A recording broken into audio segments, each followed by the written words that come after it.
No Agricultura BR desta terça-feira você vai conferir os números do Ministério da Agricultura com as perspectivas para a campanha 2027-2028, quando o Brasil deve ultrapassar 300 milhões de toneladas. Uma informação que já tinha sido antecipada aqui no programa pelo ministro da Agricultura, Blairo Maggi, mas que você vai ver agora em gráficos como é que fica essa produção. O Agricultura BR vai falar também sobre soja e no aspecto da soja vamos falar de dois temas importantes. O primeiro deles é que a ANEC afirma que o Brasil perdeu ainda mais competitividade logística, ficou 80 dólares mais caro transportar uma tonelada de soja no Brasil quando comparado aos Estados Unidos. Um outro fator sobre soja é que nós vamos mostrar para você que é uma tremenda bobagem essa história de que a China pode reduzir a sua compra de soja e mesmo a demanda por conta de ter conseguido desenvolver um sistema de engorda de animais com menor quantidade de proteína. Você vai ver aqui no Agricultura BR como é que vem as lavouras no estado do Mato Grosso. Tem ainda mercado físico, mercado futuro e previsão do tempo. Começa agora o Agricultura BR.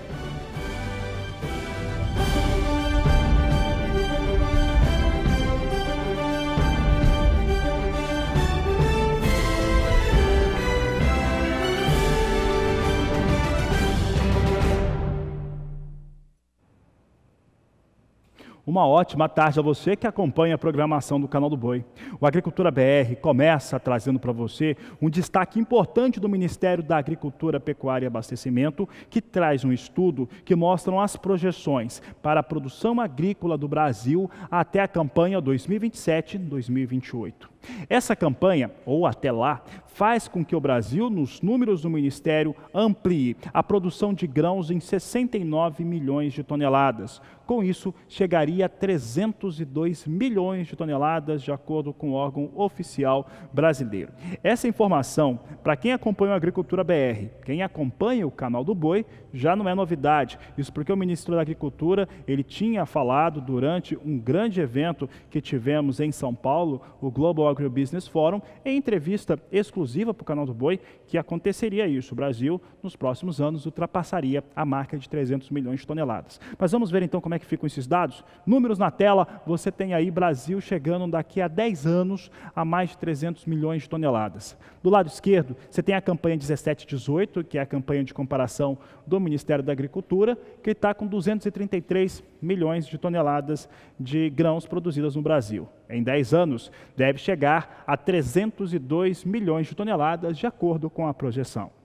A soja, na campanha 2027-2028, vai chegar a 156 milhões de toneladas produzidas, enquanto que o milho deve acordar em 113 milhões de toneladas. Incremento aí na ordem de 30%, esses são os números relacionados ao que nós temos para os grãos. Quem vai subir também de produção são as carnes bovina, de frango e suína. Grande destaque é a carne de frango. O crescimento das três deve ser numa ordem de 7 milhões de toneladas em 10 anos, é o que eu mostro agora neste gráfico. Mostrando os três tipos de carne principais do Brasil, a produção na campanha 17-18 deve chegar a 27 milhões de toneladas e daqui a 10 anos alcançar 34 milhões de toneladas, de acordo com o Ministério da Agricultura, Pecuária e Abastecimento. A carne de frango deve ser aquela que mais deve crescer. O crescimento estimado para a carne de frango em 10 anos é de 4 milhões de toneladas em produção.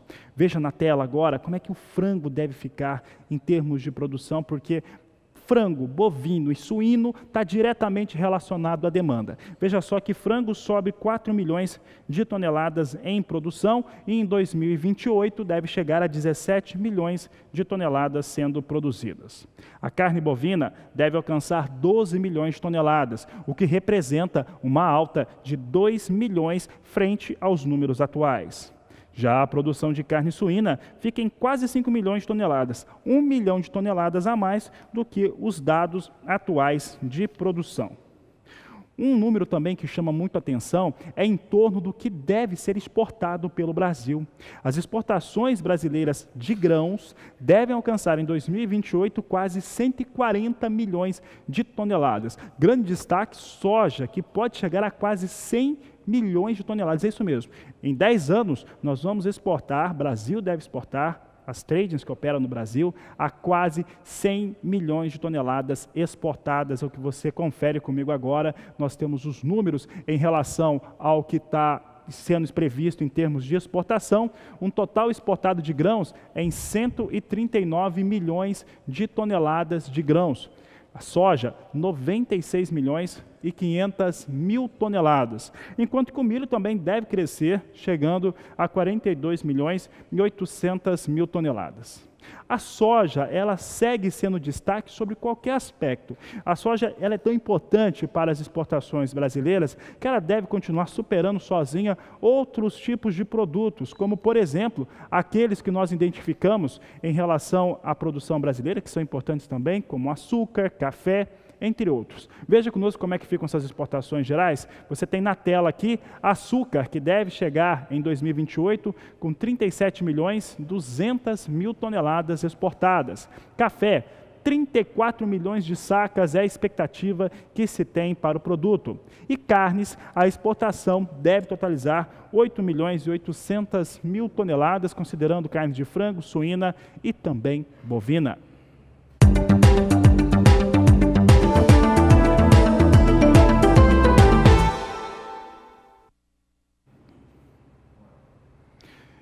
E estávamos acompanhando nesta última segunda-feira, você viu ao vivo aqui no Agricultura BR, os destaques desse grande evento, um congresso de agronegócios, que é promovido todo ano pela ABAG e agora B3, a ABAG e B3, que promovem esse congresso de agronegócios. Durante o evento de ontem, que discutiu vários assuntos, financiamento para o agronegócio, discutiu também competitividade, discutiu logística. E quando falamos de logística no Brasil, claro, a situação é sempre mais grave. E olha, de acordo com o representante da ANEC, a Associação Nacional dos Exportadores de Cereais, a situação é tão absurdamente grave que o tabelamento de fretes, esse mesmo que está fazendo com que se tenha representação ou expectativa de atraso para a próxima campanha e faz com que muitos produtos deixem de ser interessantes ou percam competitividade total no mercado interno brasileiro, faz com que o Brasil fique ainda menor em termos de competitividade quando comparado ao seu maior rival, os norte-americanos. Os norte-americanos tratam a logística de uma maneira tão séria que ela é cuidada, ela é preservada pelo exército norte-americano. De vez em quando eu lembro desse tema por aqui, porque ele realmente mostra como que a logística é importante. O Brasil, ele já tinha um custo maior, olha o valor que eu vou falar, $60 maior por tonelada para transportar soja. Então, olha só, se o custo da soja transportada nos Estados Unidos for X, no Brasil é X mais $60. Era. Porque de acordo com a ANEC, esse número ficou $20 ainda mais caro. Quer dizer o quê? Que lá nos Estados Unidos, ao transportar uma tonelada da oleaginosa, se gasta um valor X, e aqui no Brasil, além desse valor, mais $80. E isso abre um vácuo enorme em relação à competitividade. Essa competitividade que se perde, ela tem uma representação enorme. Tanto que já tem várias universidades que estão calculando o que o Brasil deixa de ganhar sobre alguns aspectos. O que o Brasil deixa de faturar e as cidades também. Um estudo que já está pronto, ele mostra, só para exemplificar, mostra o que o Brasil perde com os grandes engarrafamentos que ocorrem em São Paulo, no Rio de Janeiro, mas que existem também em outras cidades, como Brasília, como Goiânia, como Porto Alegre, Recife. Quem está no Recife sabe disso muito bem, também tem um grande engarrafamento, Belo Horizonte também. O que se perdem nessas cidades em termos de arrecadação? Os estudos que estão sendo feitos agora ficam em torno do que teria-se de recurso para investimento se o Brasil fosse medianamente competente no fator logística. Só para exemplificar, eu falo de novo, é $80 mais caro fazer o transporte de 1 tonelada de soja no Brasil quando comparado aos Estados Unidos. E olha que os valores lá são em dólar e aqui são em reais. Por aqui o Agricultura BR segue, falo de soja, já que eu falei do custo que tem para chegar com a soja no porto, né? Que esse custo que eu estou falando é soja no porto, sai da área de produção até chegar na área de embarque. Vamos saber como é que vem os valores da soja agora nos portos de Santos e também Paranaguá. Você tem na tela o Porto de Santos, não lançaram os valores, está sem valor aqui. Vou pedir para voltar aqui para o estúdio, pode voltar aqui para o estúdio. Nós temos daqui a pouco, então, os valores para o Porto de Santos e Paranaguá. Esses valores estavam na casa de R$ 88,00 a saca de 60 quilos nesta última segunda-feira. Daqui a pouco temos atualização ao vivo e com a apuração da Grãos Corretora.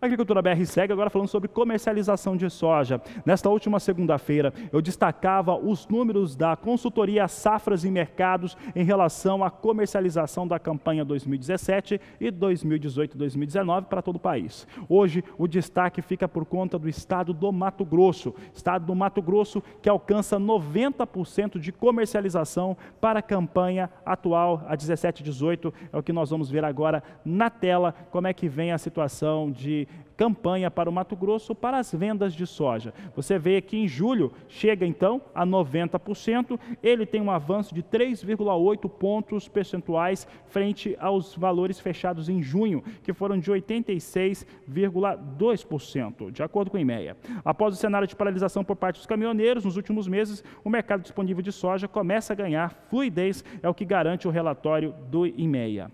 Já em relação à campanha 2018-2019, o IMEA mostra que praticamente não há avanço. Ficou paralisada a venda da soja entre o mês de junho e o mês de julho. É claro que os fatores tabelamento de frete e também incertezas em torno do custo por hectare cultivado com soja na campanha nova deixa todos os produtores rurais, não só no Mato Grosso, mas bastante inseguros para apostarem em relação às vendas. Estão buscando, nesse momento, uma situação melhor para a soja que tem ainda da campanha atual. É importante lembrar que a 90% da soja comercializada é muito possível que tenha pouca soja. Então, se busca valores ou preços menores em relação a preços maiores, melhores para a soja comercializada aqui no Brasil, portanto, buscando aí uma elevação desses preços.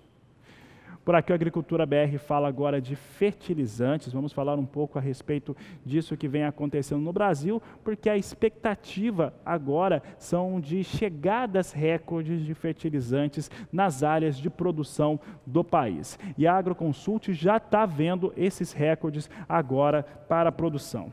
Você tem uma situação que, de acordo com a Agroconsult, as entregas se regularizaram, mas não tiraram o atraso que foi observado por conta da paralisação dos caminhoneiros. Pode-se ter entregas recordes em julho, agosto, até setembro. O limite de entregas do passado foi de 4.500.000 toneladas de adubo por mês. Talvez seja possível superar esses valores. Quem falou isso foi o André Pessoa ontem no Congresso Brasileiro de Agronegócio.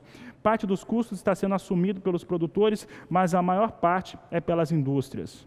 O tabelamento de frete, mais uma vez eu falo desse assunto, foi instituído pelo governo na esteira dos protestos de caminhoneiros em maio e desde então vem gerando críticas no setor produtivo, que reclama de custos mais altos tanto para a produção quanto para o transporte e escoamento. A medida também levantou receios no mercado quanto à oferta adequada de insumos para a semeadura da safra da campanha 2018-2019. Em maio, por exemplo, as entregas de fertilizantes no Brasil desabaram 27,3% na comparação com aquilo que acontecia no mesmo período do último ano.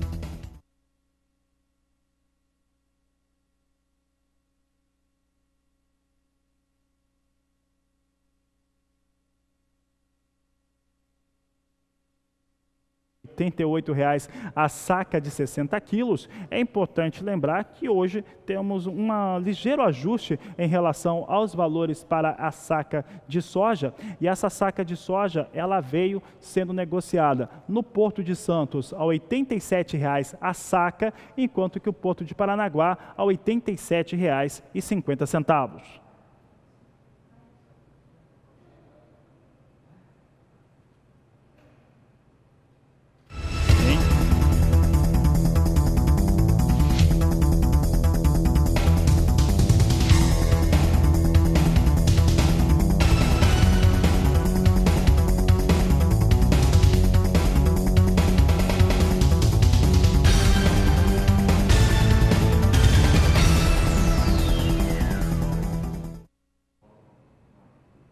O assunto segue sendo soja, mas agora eu saio um pouco do Brasil para falar a respeito de um tema bem importante. Tomou conta dos noticiários agrícolas do país, não só do Brasil, mas também de outras partes do mundo, porque é bem polêmico. Olha só, alguns jornais estrangeiros têm colocado uma reportagem bem interessante e curiosa. Essa reportagem fala o seguinte, que a China, ela tem um sistema para desenvolvimento, para engorda de animais, com utilização menor de proteína. Da onde sai a proteína? Da soja. É claro, é por isso que a China compra tanta soja. Por que a China compra soja em grãos? Porque gera os empregos para o esmagamento na China, gera os empregos para a produção de carnes também na China. Mas essa é uma outra questão. A questão que nós estamos falando aqui em relação ao que pode ser verídico disso, porque o jornal, não vou nem falar o nome do jornal, mas ele declarou isso de uma maneira tão curiosa, espantosa mesmo, que disse que a China pode reduzir em até 10 milhões de toneladas a sua importação da oleaginosa. Olha, isso é um absurdo, muito difícil do ponto de vista técnico, científico, se fazer tal coisa, uma compensação que possa se ter uma queda tão forte assim sob demanda e importação. A China pode até ter estoques mais elevados do que se acredita e com isso reduzir compras. Entretanto, reduzir de tal modo essa aquisição de soja é algo que somente para quem não conhece muito das ações do mercado é que vão acreditar nisso. A China tem feito algumas retaliações aos Estados Unidos. Mostrar ou esparramar informações como essa, ventilar informações como essa, é uma espécie de forma de falar que não é tão dependente assim, nem dos Estados Unidos e nem no Brasil, para a aquisição de soja. Mas o fato é que é assim. Falando de Estados Unidos agora um pouco, olha só, de acordo com um relatório avulso, que foi informado hoje pelo Departamento de Agricultura norte-americano, vendedores privados venderam 145 mil toneladas de soja para destinos não declarados. É o que você vê na tela comigo agora, é essa soja, volume de 145 mil toneladas, campanha 2018-2019, essa é a entrega que se tem para esse volume de soja. Faz tempo que eu não trago o relatório avulso dos Estados Unidos, porque não tem vendido bem menos soja, porque a China não faz as aquisições. Eu sigo falando dos Estados Unidos porque no final da tarde desta última segunda-feira foram divulgados números em relação à qualidade das lavouras norte-americanas e caiu. As lavouras americanas, a qualidade caiu. Essa é uma informação que é até positiva para o mercado, ajuda a dar uma segurada na soja, os preços praticados com soja em Chicago. Vamos ver como é que vem a qualidade dessas lavouras norte-americanas agora na tela. Você vê aí lavouras em boas e excelentes condições em 67%, um recuo de 3 pontos percentuais. Estava em 70% na semana passada. As lavouras que estão em fase de florescimento alcançaram 92%, contra 86% da média de 5 anos. Ela vem florescendo mais rápido, essa lavoura americana. Já a formação de vagens vem a 75%. Essa situação de formar vagens em 75% é muito superior à média dos últimos 5 anos americanos, que estava em 58%, de acordo com o Departamento de Agricultura dos Estados Unidos.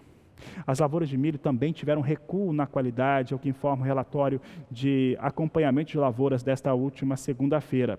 Vamos saber agora como é que está o clima nos Estados Unidos. Veja só, apesar dos Estados Unidos não estarem vendendo volume de soja para a China principalmente, e Chicago não refletir, ou o mercado brasileiro está descolado de Chicago no momento, ela continua influenciando nos preços, evidentemente. É por isso que é importante saber como é que vem o clima por lá. Juliana Rezende já está comigo aqui na tela. Como é que fica a previsão do tempo para as áreas de produção de soja e milho dos Estados Unidos? Boa tarde, seja bem-vinda.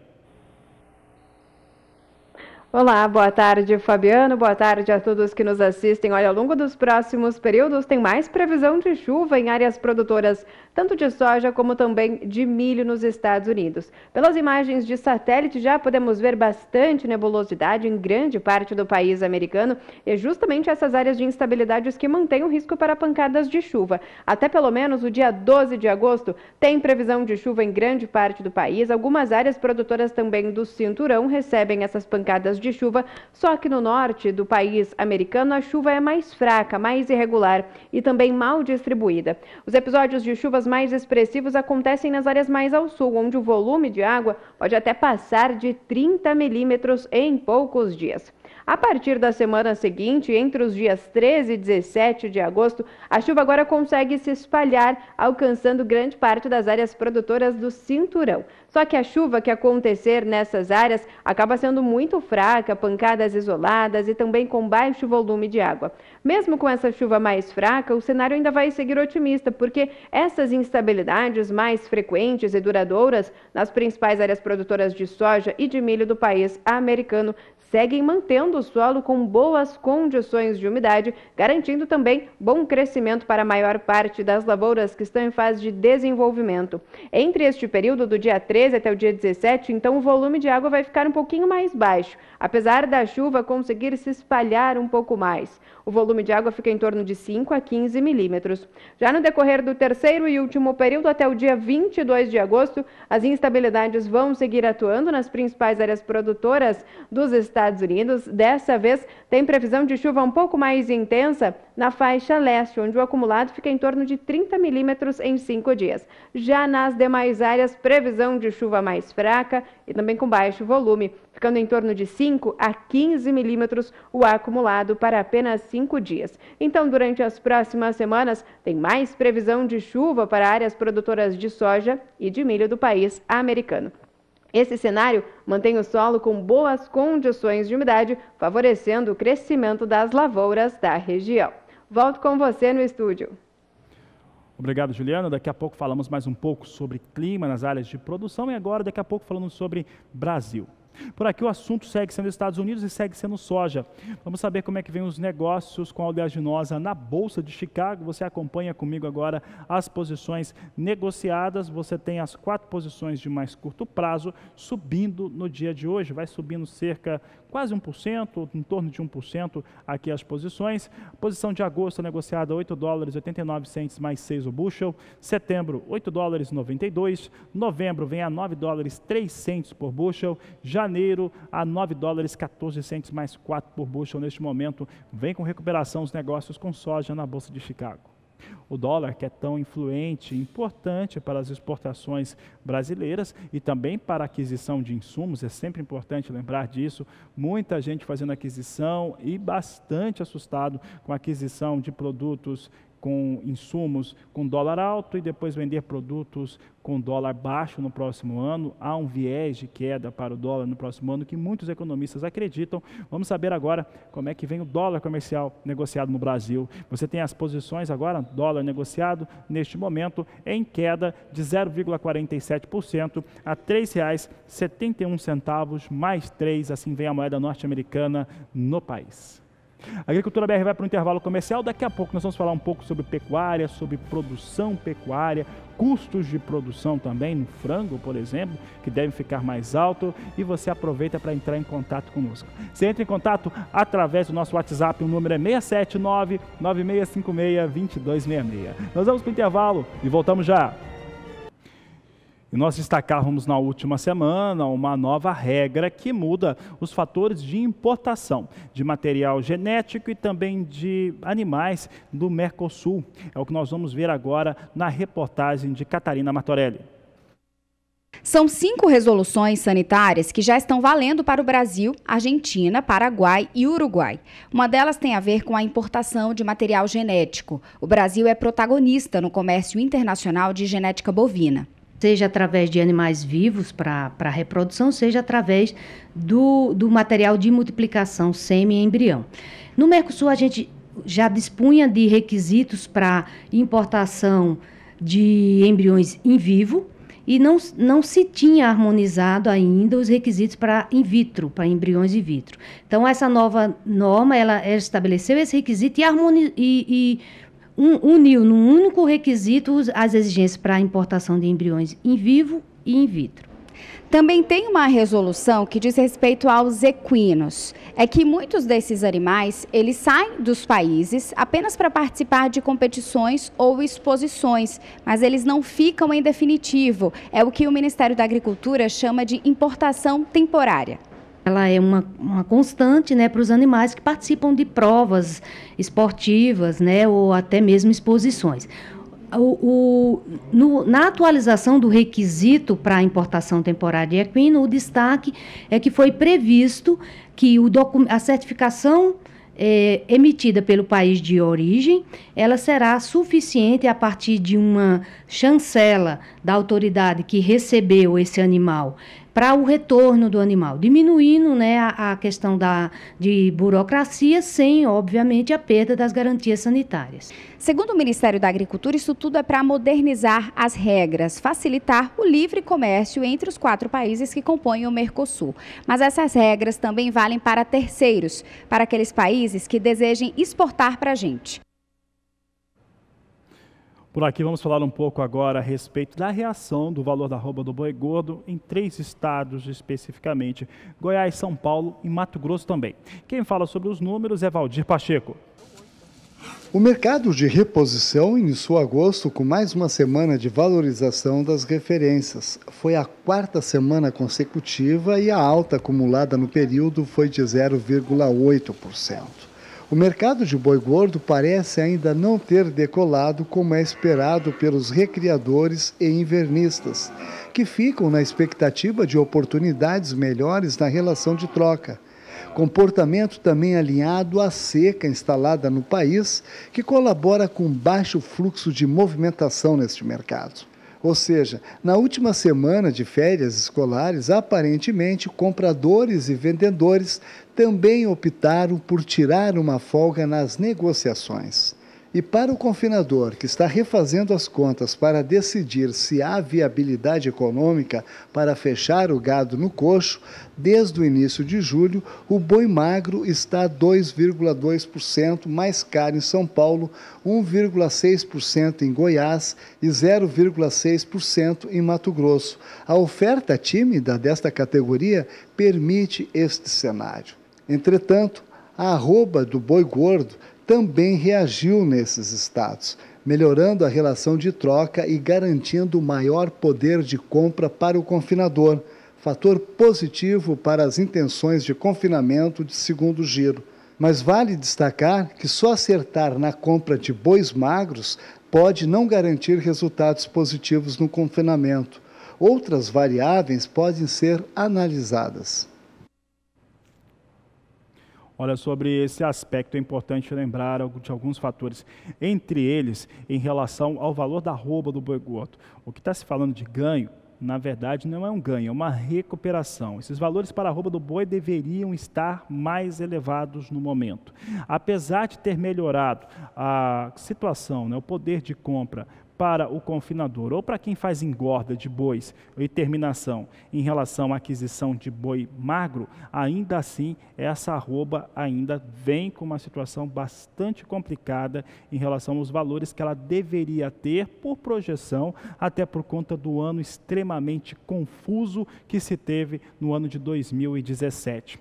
Falando desse confinamento de segundo giro, um dos fatores que a Agricultura BR destaca é que o primeiro giro de confinamento ele ele foi extremamente complicado. Ele não aconteceu de fato porque não garantia rentabilidade. E é bem difícil acreditar que o segundo giro de confinamento vai ter uma disposição ou qualidade de rentabilidade melhor do que no primeiro giro. Portanto, a indústria frigorífica vai ficar bastante apertada, deve haver pressão sobre essa indústria que cedo ou tarde vai ter que melhorar os valores pagos pela arroba do boi gordo por falta de oferta no país, entendimento aqui do Agricultura BR.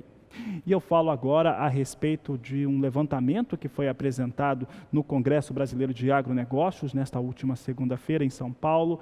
Esse evento que foi realizado pela BAG e também pela B3.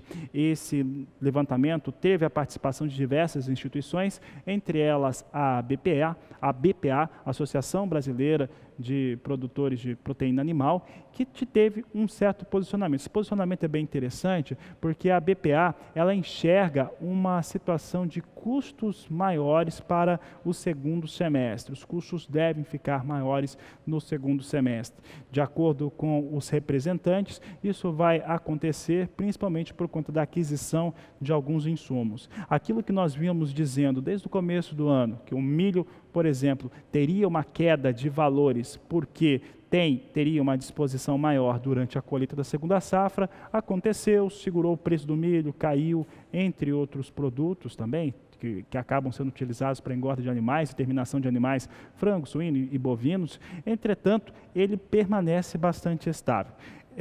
Bastante estável e com isso os custos vão permanecendo. A situação também, de acordo com a BPA, é de uma produção maior e principalmente, esse é o fator que interessa mais a quem está acompanhando, que é o de mercado.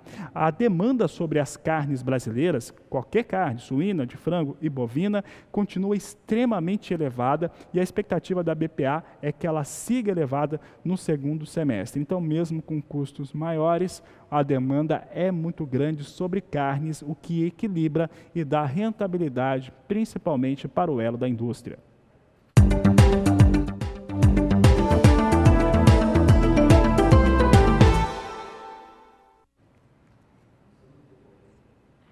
Por aqui, o Agricultura BR fala agora a respeito de milho. Eu falava agora sobre preço de milho, influenciando os valores das carnes. Custo de produção de carne deve ficar maior nesse segundo semestre mesmo, de acordo com a BPA, mas a demanda é bastante alta. Um dos fatores que faz com que se tenha esse custo maior é a produção menor de milho, que já se sabia mesmo que viria a acontecer, e a quebra em alguns estados que são importantes produtores, como Goiás e Mato Grosso do Sul, também norte do Paraná, com forte quebra por conta do fator climático. Vamos saber agora como é que fica essa previsão do tempo para o Centro-Oeste. Tem muita gente colhendo no Centro-Oeste. O único estado adiantado é Mato Grosso. Mato Grosso do Sul vem a 30%, Goiás não chegou a 50% ainda. Juliana, como é que fica a previsão do tempo no Centro-Oeste do Brasil para quem está colhendo? Olha, Fabiano, durante os últimos dias foi uma frente fria que atuou aqui na maior parte da região central brasileira, tanto que ontem somente choveu 42 milímetros na região de Campo Grande. Isso é praticamente muito próximo ao que é esperado para todo o mês de agosto. Então foi essa frente fria que provocou bons episódios de chuva. Justamente essa tendência de chuva acabou aumentando as condições de umidade do solo no estado do Mato Grosso do Sul, só que essa chuva não conseguiu avançar pelos estados do Mato Grosso e de Goiás. Por isso, as condições de umidade do solo nos dois estados seguem ainda bem baixas, em torno de 10%. Só que essa falta de chuvas é que beneficia o andamento das atividades no campo, como a colheita do milho segunda safra na região. Para os próximos dias, tem previsão de eventual chuva fraca entre o estado de Goiás, Mato Grosso do Sul, até nas áreas mais ao sul do Mato Grosso, por conta das instabilidades que ainda vão seguir atuando na região central brasileira. Só que essa chuva é bem fraca, isolada e mal distribuída, ou seja, não são pancadas que atrapalham o andamento das atividades no campo, como a colheita das lavouras. No decorrer da próxima semana, entre os dias 13 e 17 de agosto, ainda segue chovendo em áreas do Mato Grosso do Sul, faixa oeste do Mato Grosso, por conta da umidade que vem lá da Amazônia, transportada pelos ventos em altitude. Só que a chuva vai seguir fraca, as instabilidades não ganham intensidade, apenas tem algum risco para chuva mais fraca e isolada. Só que essa chuva fica bastante concentrada nas áreas mais escuras do mapa, porque grande parte do Mato Grosso e de Goiás nada de chuva ainda. O tempo mais seco vai seguir predominando, o sol aparece e garante temperaturas bastante elevadas, especialmente no período da tarde. E até pelo menos o terceiro período, até o dia 22 de agosto, as instabilidades perdem cada vez mais intensidade na região. Dessa vez, já não tem mais risco para chuva mais fraca no estado do Mato Grosso, mas ainda pode chover em áreas do sul do Mato Grosso do Sul. Nas demais áreas da região centro-oeste, o tempo seco e firme ainda vai seguir persistindo em grande parte da região. E isso favorece bastante para os produtores que seguem em fase de colheita do milho segunda safra na região centro-oeste. É com você, Fabiano. Tá certo, Juliano. Obrigado pela participação. Daqui a pouco a gente volta a falar aqui no Agricultura BR. Aqui nós vamos saber como é que vem as cotações da saca de 60 quilos do milho no estado de Mato Grosso.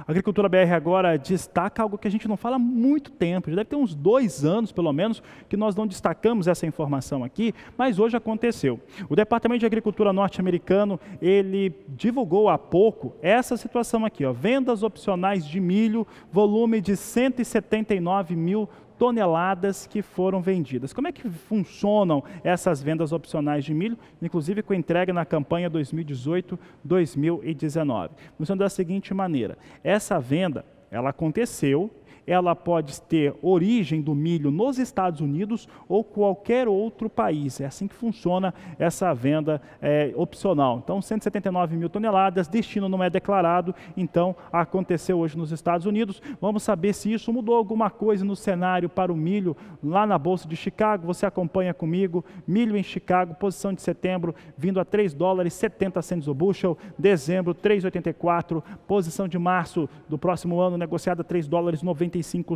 o bushel, e maio, $4,01 por bushel. Vem nesse momento na estabilidade, mas com viés de queda, os negócios com milho na Bolsa norte-americana. A Agricultura BR vai para o intervalo comercial. Ainda hoje, você que está acompanhando a Agricultura BR, eu vou falar sobre aquela decisão polêmica que foi tomada lá na Justiça Federal de Brasília, no DF, e trouxe a seguinte situação: suspensa a comercialização e registro de glifosato no Brasil.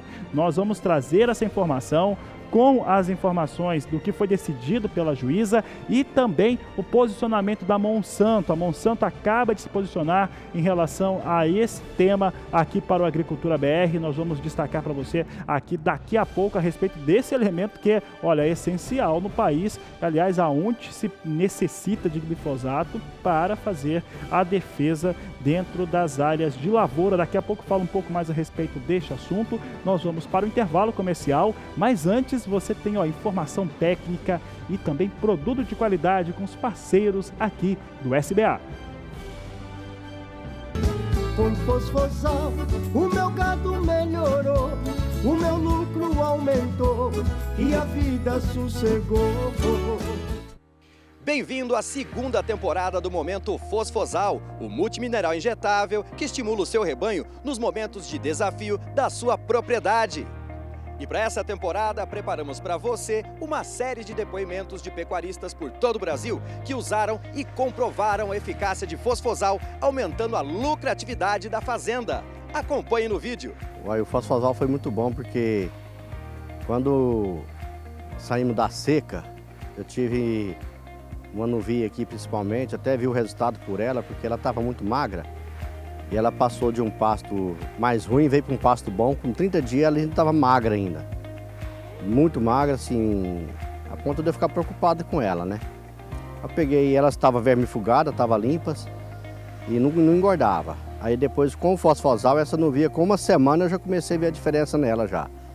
Hoje a gente pode olhar ali e não consegue achar essa novilha mais. Porque realmente o Fosfosal recuperou o escório corporal dessa novilha e ela ficou muito bonita. Até o colega meu que trabalha aqui com a gente, o meu amigo Adriano, chegou um dia e falou assim pra mim, assim, viu, Mal, o que você fez nesse gado aqui que fez essas bezerras virar novilha numa semana? Eu até achei bom ele falar porque o gado mais novo que estava aqui também começou a desenvolver mais, a pegar melhor score corporal e crescer também. Então foi muito bom. Saída da seca era o desafio desta propriedade. Consequentemente, vem a adaptação de dieta. Bruno, explica pra gente de que maneira a Fosfosal resolveu essa adaptação.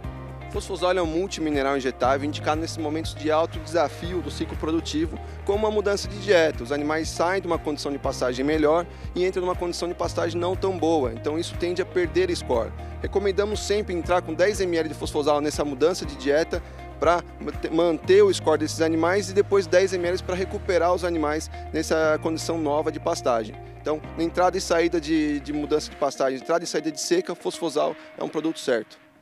Aumente a rentabilidade da sua propriedade também. Peça Fosfosal. Ligue 0800 847 2222 e peça Fosfosal, uma injeção de peso. Fosfosal, uma injeção de peso. Vamos falar agora a respeito de um tema, olha, para lá de interessante, não é mais esse horário, né? Vai chegando próximo a 1h da tarde, tem muita gente almoçando e tem muita gente que não abre mão de um bom vinho.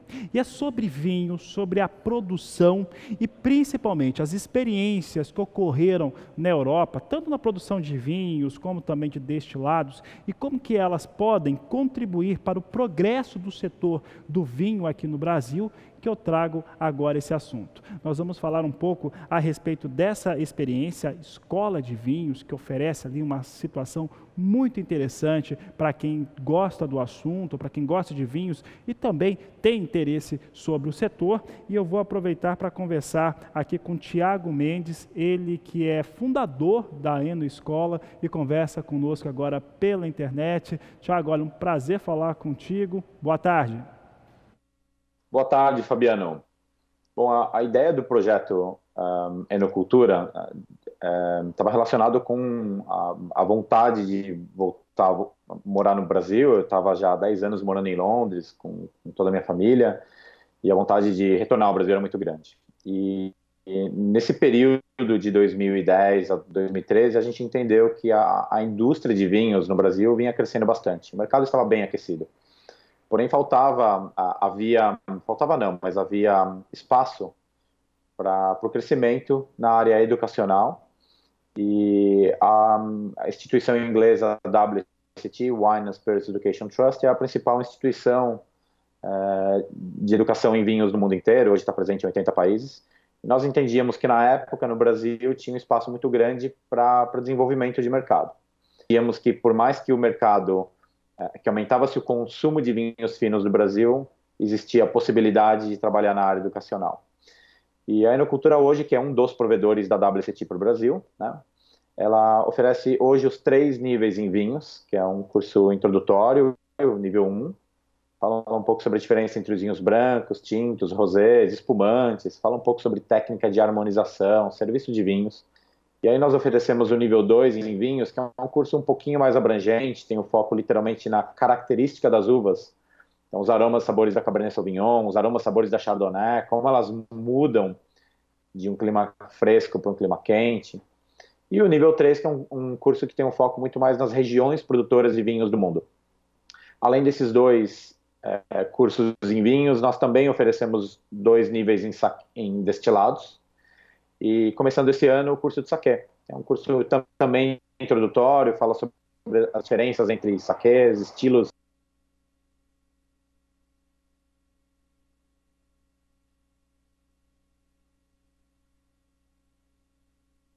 de saquês, o processo de produção, serviço, enfim. Esse é um dos pilares da Enocultura. A Enocultura também oferece workshops temáticos sobre temas específicos, Bordeaux, Champagne, e eventos corporativos, que é um pilar muito, muito forte dentro da Enocultura. São cerca de 10 eventos mensalmente para grandes multinacionais, para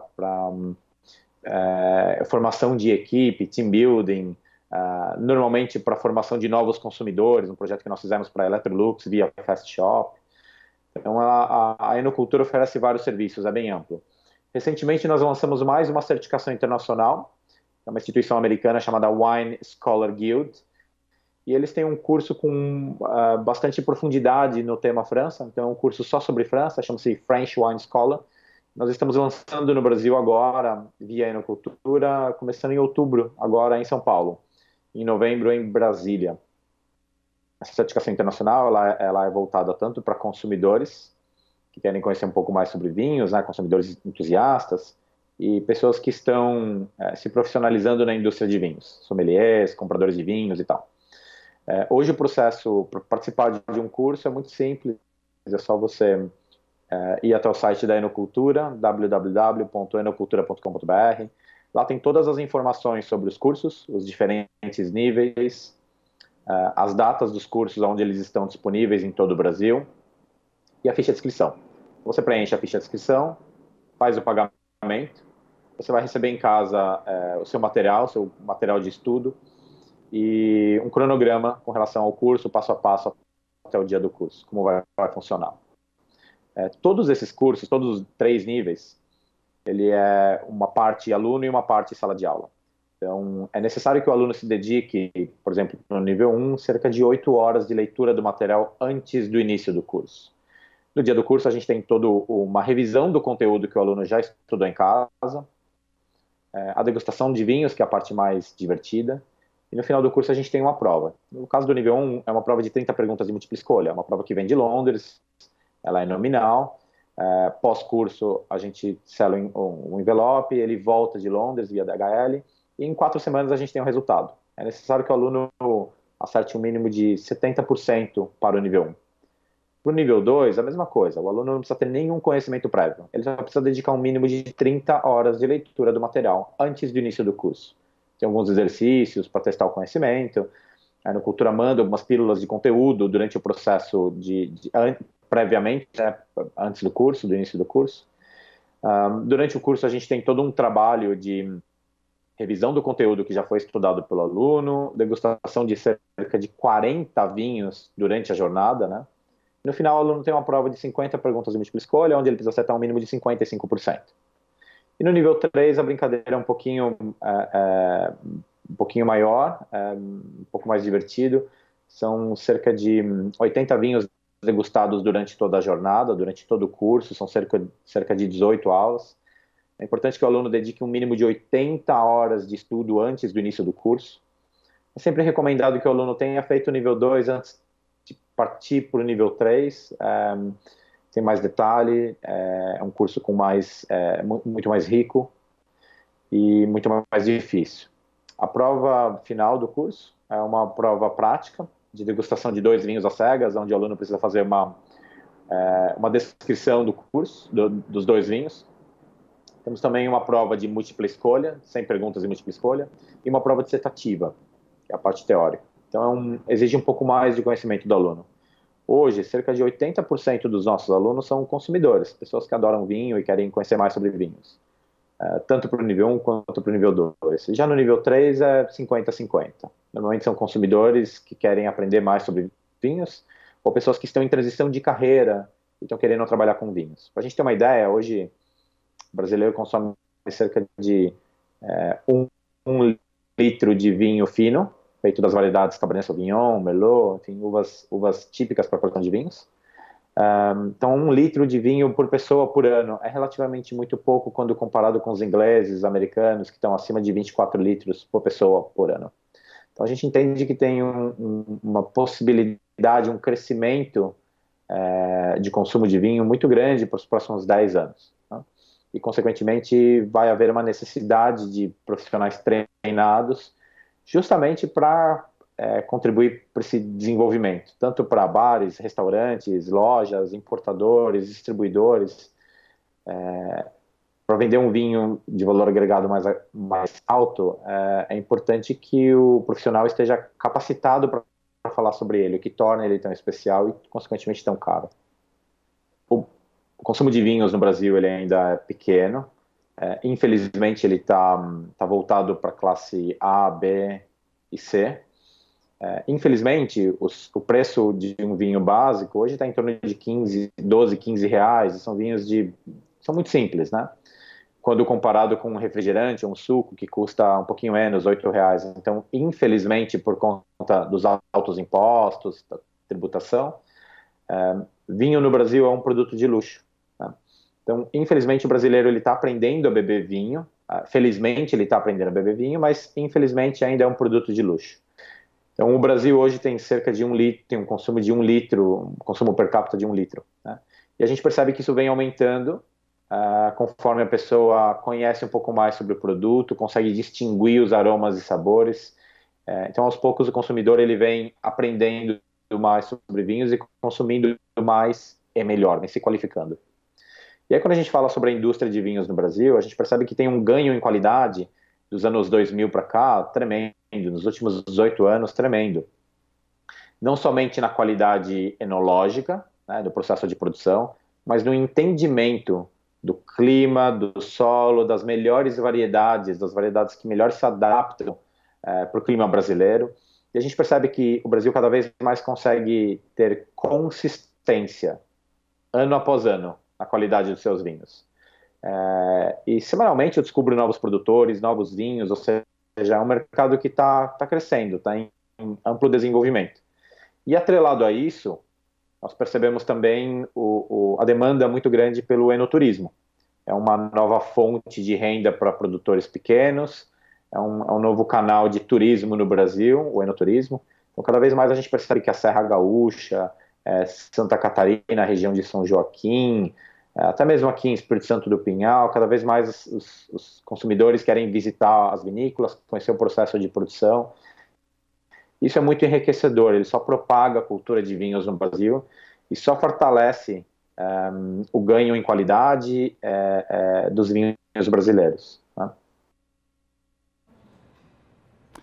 Aí, obrigado, Thiago, pela sua participação. Escola Enocultura, falando um pouco sobre a cultura do vinho, produção, experiências que foram desenvolvidas na Europa e agora aplicadas aqui no Brasil, que ajudam a trazer um desempenho muito melhor para a vitivinicultura no país.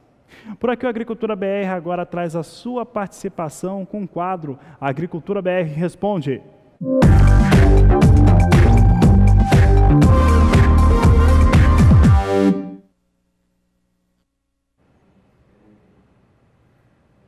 Participação de hoje vem do estado do Rio Grande do Sul. Vamos saber quem está participando conosco. Você tem agora a participação do público. Quem está participando é o Beno Freire, de Santa Cruz do Sul, Rio Grande do Sul. Boa tarde, uma boa tarde para você, Beno. Queria saber a previsão do tempo para a cidade de Santa Cruz do Sul nos próximos 2 meses. É a pergunta do telespectador do Rio Grande do Sul. Quem responde é a Juliana Rezende. É por isso que nós vamos para a Somar Meteorologia. Juliana, o pessoal lá do Rio Grande do Sul querendo saber como é que fica a previsão do tempo os próximos 2 meses. Tem muita cultura de inverno nos campos. Como é que fica o clima por lá? Respondendo à dúvida do telespectador da região de Santa Cruz do Sul, no Rio Grande do Sul, olha, a tendência é de chuva frequente. Agora, ao longo dos próximos dias, as áreas de instabilidades vão voltar a se espalhar pelo Rio Grande do Sul. Até o dia 12, a massa de ar mais seco que vinha atuando agora perde força e já volta a chover na maior parte do estado, e na região de Santa Cruz do Sul não é diferente. A diferença agora é que a chuva não deve vir de forma tão intensa e volumosa. São pancadas mais fracas e o volume de água é baixo, não deve passar de 5 milímetros em grande parte do estado.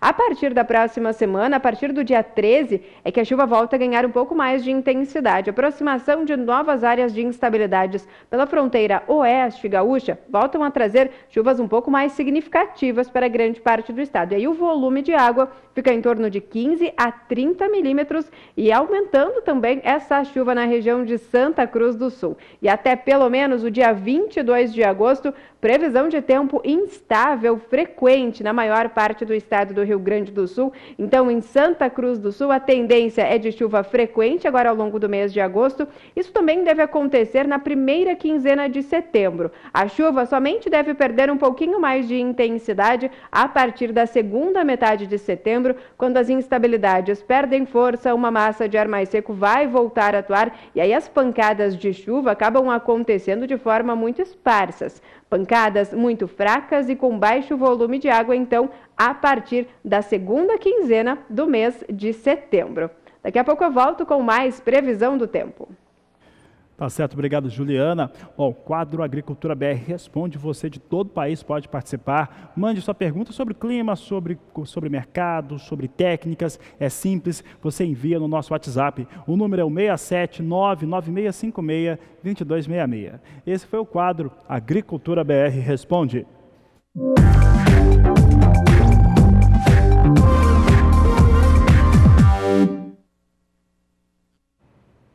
E olha, estamos na contagem regressiva para o início da maior feira exposição agropecuária a céu aberto do país. Eu estou falando da Expo Inter, que chega à sua 41ª edição em 2018. A repórter Annelise Nicolodi nos mostra agora um pouco dos preparativos. A Expo Inter 2018 vem com muitas novidades. Uma delas é o retorno das aves, que ficaram de fora da edição do ano passado devido ao risco da gripe aviária e a uma readequação de estrutura nos lavatórios do gado de corte e leiteiro. Outra novidade é a agricultura familiar, que vai quase que dobrar o número de estandes com um novo pavilhão, onde estarão 280 espaços de comercialização, entre agroindústrias, artesanato, plantas e flores.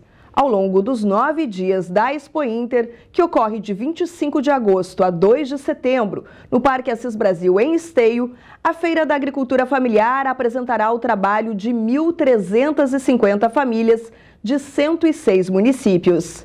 Para os visitantes, a feira está anunciando a manutenção dos valores dos ingressos praticados no ano passado. A entrada inteira custará R$ 13. Estudantes e idosos pagarão R$ 6. O espaço do estacionamento também foi ampliado. Serão mais 2.000 vagas com calçamento, aumentando a capacidade do parque para 12.000 carros. Agora é só se programar para curtir essas e outras atrações que a maior feira a céu aberto da América Latina reserva aos visitantes. Eu volto com vocês aí em Campo Grande. Tá certo, Annelise. Olha, a Agricultura BR vai agora para um rápido intervalo comercial e daqui a pouco nós vamos trazer em destaque informações importantes a respeito da decisão da Justiça Federal de Brasília, que decidiu pela suspensão da comercialização e registro de glifosato no Brasil. Nós vamos trazer a informação dessa decisão e também o posicionamento da Monsanto em torno da questão. Daqui a pouco, no Agricultura BR.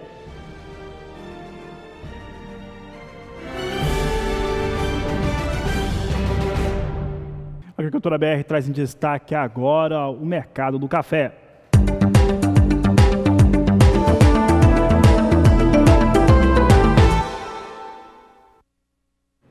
O ano de 2018 tem sido marcado por forte pressão sobre os negócios com café no Brasil, que tem feito com que a rentabilidade do cafeicultor brasileiro tenha ficado cada vez mais achatada. Isso refletiu também sobre os embarques do país. O mês de julho foi o pior dos últimos 10 anos. E isso com um reflexo também de uma safra que é a recorde para o Brasil na campanha atual.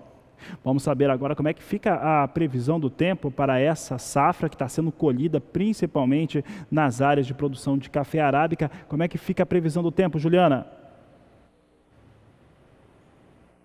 Olha, durante os últimos dias, o avanço de uma frente fria pela costa do país trouxe bastante instabilidades, por isso tivemos até queda de granizo em algumas áreas produtoras, principalmente da faixa leste do estado de Minas Gerais. A chuva foi forte, acompanhada de ventos de forte intensidade também. Agora, ao longo dos próximos dias, o cenário volta a ser um pouco mais otimista. Isso porque a chuva que vinha alcançando áreas produtoras de café da região central agora começa a perder intensidade. Já não temos áreas de instabilidades atuando de forma mais abrangente e por isso as pancadas de chuva que acontecerem em áreas de café da região sudeste e até da região centro-oeste são fracas e com baixo volume de água, já sem riscos para temporais. A partir da semana seguinte, a chuva vai voltar a se concentrar na região sul. Volta a chover no Paraná também, são pancadas até bem persistentes e também até de forte intensidade por alguns momentos. O acumulado de chuva no Paraná fica em torno de 15 milímetros entre os dias 13 e 17 de agosto. Essa chuva até consegue avançar pelo estado de São Paulo, extremo sul de Minas Gerais e Mato Grosso do Sul. Só que nessas áreas centrais do país, as pancadas não têm suporte e não ganham intensidade. Por isso, a chuva que alcançar áreas produtoras de café a partir da próxima semana é bem fraca e não atrapalha o andamento das atividades no campo. E até pelo menos o dia 22 de agosto, a chuva vai seguir muito concentrada na região sul. As pancadas acontecem agora na faixa leste da região sudeste por conta da circulação dos ventos na costa, que acaba trazendo um pouco mais de umidade do oceano para toda a faixa leste da região sudeste. Então, durante as próximas semanas, já não tem mais risco para chuva tão intensa e com forte intensidade em áreas produtoras de café da região central do Brasil. Com isso, o cenário volta a ser um pouco mais otimista para o andamento das atividades de colheita dos cafezais da região central brasileira.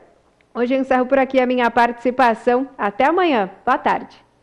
Boa tarde, Juliana. Até amanhã aqui no Agricultura BR. Olha só, vamos trazer agora como é que está sendo negociado o café arábica na Bolsa de Nova York, que é a referência importante e que tem feito com que os valores aqui fiquem historicamente muito baixos. Você acompanha conosco, então, Café Arábica em Nova York nesse momento e nós temos mercado ao vivo mostrando alguma recuperação para o Arábica. A posição de setembro vem a $1,09 a libra peso. Dezembro, $1,12 mais 65 por libra peso. Março de 2019, $1,16 por libra peso. E maio, $1,18 mais 40 por libra peso. Assim vem os negócios com Café Arábica em Nova York.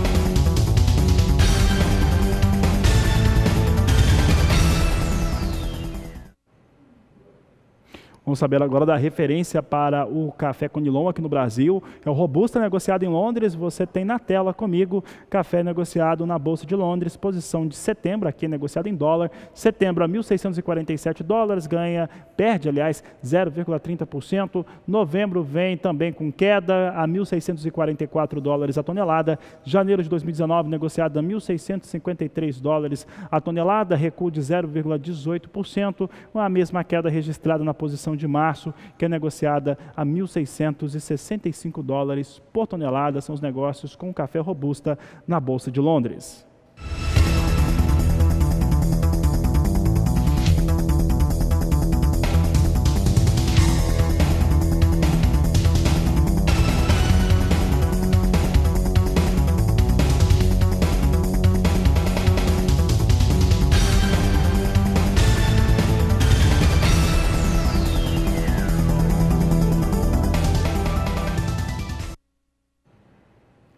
E a Justiça do Distrito Federal decidiu pela não comercialização, suspensão da comercialização e registro do glifosato no Brasil. Você vai saber o que está acontecendo e também o posicionamento da Monsanto oficial daqui a pouco no Agricultura BR, que vai para o intervalo e volta já.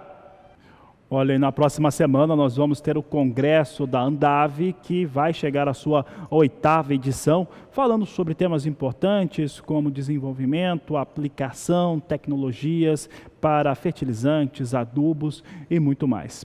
Para falar a respeito deste assunto e também dos cenários que estão sendo desenhados no momento por conta do frete, nós vamos conversar agora com Humberto Nagata, ele que é diretor de relacionamento e marketing da Andave. Boa tarde, Humberto.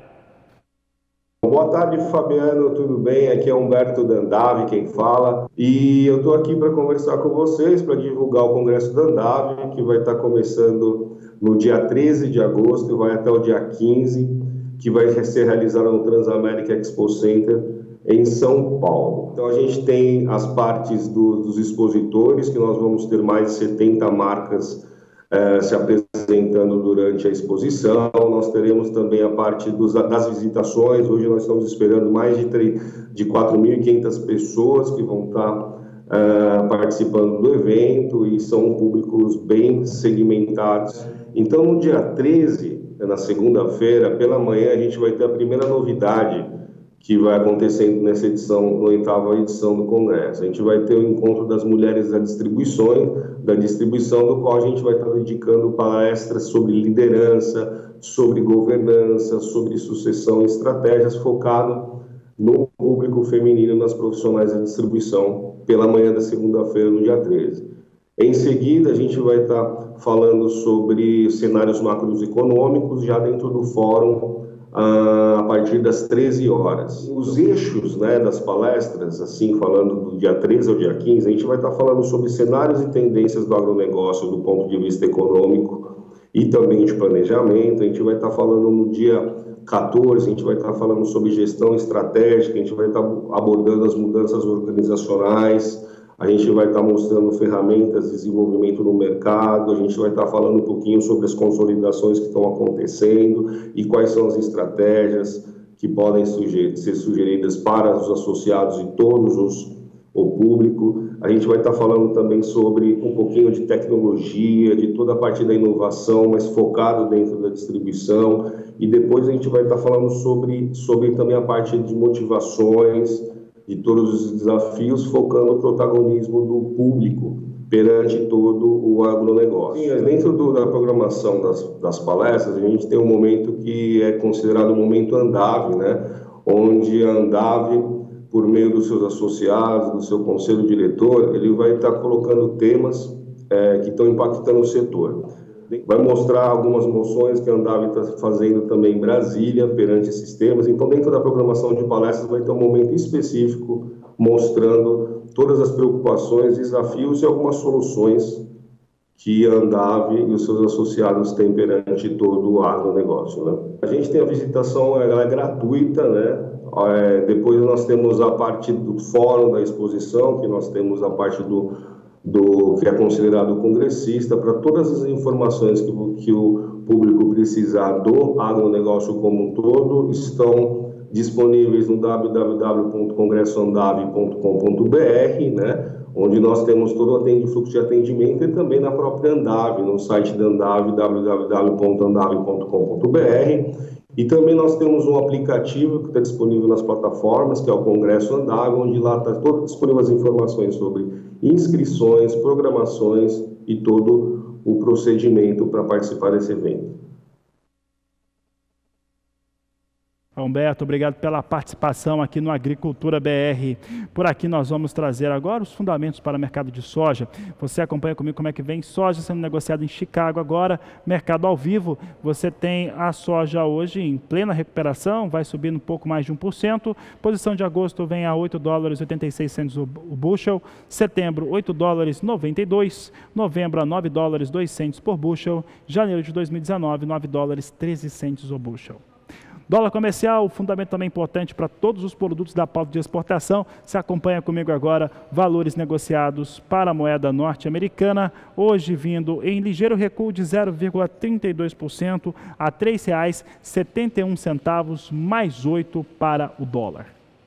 E agora eu falo de um tema que, olha, desde ontem tem movimentado bastante, porque é uma decisão que acaba impactando todo mundo, produtores rurais, indústria, quem tem patente, é geral.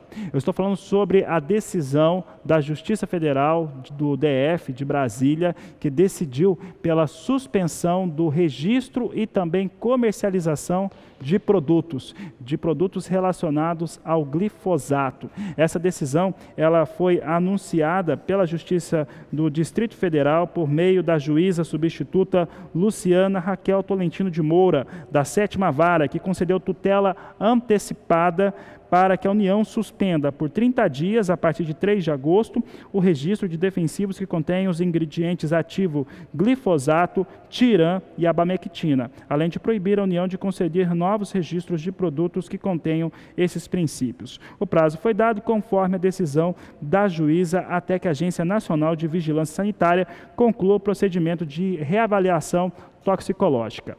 Há pouco, nós falávamos com os representantes da Monsanto, que tem um grande interesse a respeito deste assunto, e a Monsanto, em nota oficial, trouxe a seguinte situação que você acompanha na tela comigo, mostrando um pouco aquilo que a Monsanto entendeu como sendo importante. De acordo com a Monsanto, o glifosato é uma ferramenta vital para a agricultura brasileira.